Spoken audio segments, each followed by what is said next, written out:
Uninspired, plain, dare I say boring. Were we wrong about Google's most affordable smartphone? And is the Pixel 8a actually one of the safest bets in tech right now? That's what I'm going to discuss in today's video.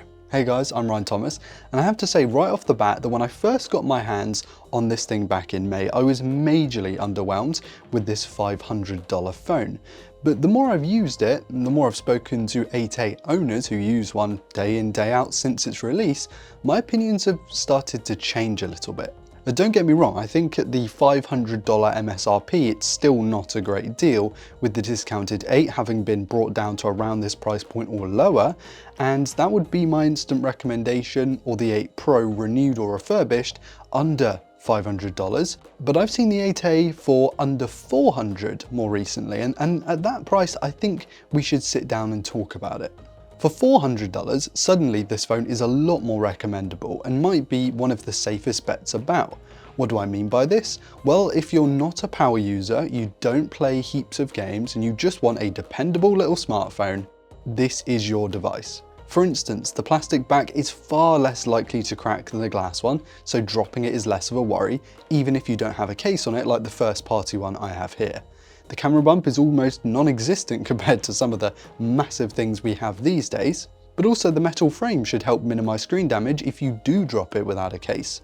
It feels cheap, there's no avoiding that. At $500 that's unacceptable, but at under $400 I can sort of start to stomach it. Google has promised software support for this thing going into the next decade, so there's little concern for any kind of incompatibility with apps, even if you hold on to your phone for 6 or so years and don't plan on flashing your own custom ROM.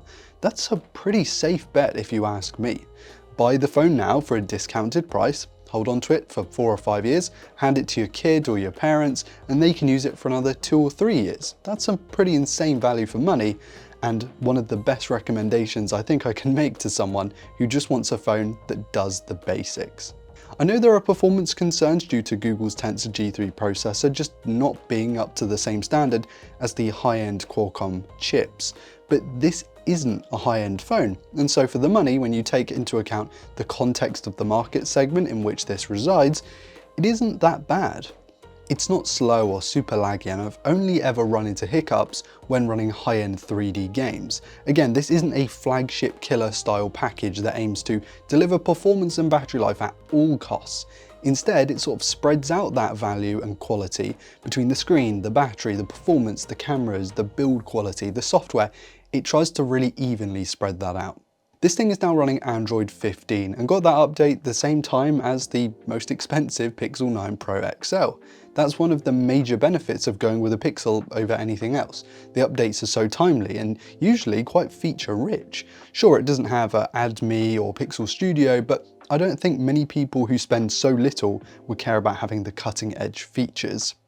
And the software being Pixel Experience is clean, easy to navigate, and almost no frills in a way. It really is one of the best ways to experience Android.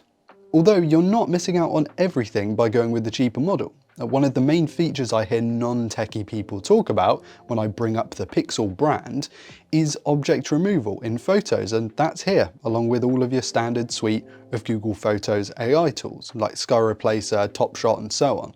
And you're likely to be treated to more in future feature drops as time goes on. And that camera? Yeah, sure, it's not too bad either. Far, far better than a lot of mid-ranges under $500. It does depend a lot on software processing to get the job done, but I mean, come on, it's a Pixel, what did you expect? This is probably the safest bet of them all.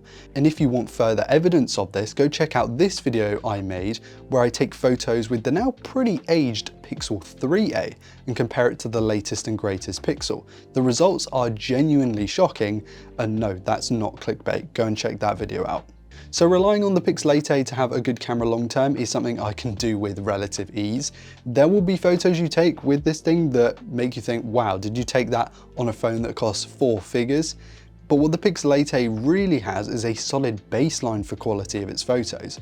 They're sharp, relatively punchy, nice to look at with a good amount of dynamic range. This is a very capable camera system that performs far beyond its price tag, and that's exactly what you should expect from a mid-range Pixel. This is definitely the bit I wasn't wrong about in my initial review. The camera system is great, it is such a safe bet. And stuff like the screen, which I initially complained about in my review, are less impactful when the price has dropped. For the average person, this is going to be a phenomenal screen, thanks to it being a punchy OLED at 1080p at 120Hz, which for this screen size is just about right. The off-axis viewing angle shift was a bit of a nitpick on my part, though personally it does annoy me, but I'm not the sort of target market for this. It's just about the Goldilocks size, I think, between being big enough to enjoy content on, but small enough to actually be, one-handable for a lot of people. And the bezels, as thick as they are, while they do make the phone look cheaper, also don't really matter in the grand scheme of things for people who just want a relatively affordable, dependable smartphone. The battery life, for example, is more than good enough if you don't sweat 3D games every single day, and if you don't live on your phone, maybe your job is a bit more involved. I've been getting a whole day of battery life from my review unit with mostly Wi-Fi connectivity, some LTE chucked in there for streaming Spotify, and indoor average brightness of about 60% manual, with the Bluetooth buds connected for about 30 minutes a day maybe. It isn't world-beating battery life, and I end the day with somewhere around 30 to 35% left in the tank, so there is a bit of breathing room for a connected smartwatch, or maybe just if you use your phone a little bit more. But I don't sit on my phone all day. Yeah, my job is quite involved. I don't just sit there playing games.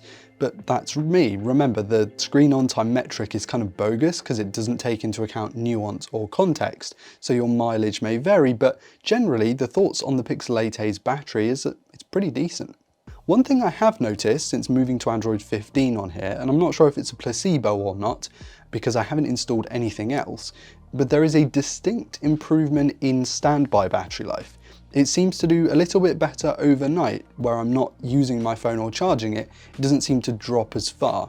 Again, this could just be me, but it's my personal experience with the 8A on Android 15. Let me know if you own one of these and you've upgraded the software, and if you've experienced the same thing. I'd love to hear that.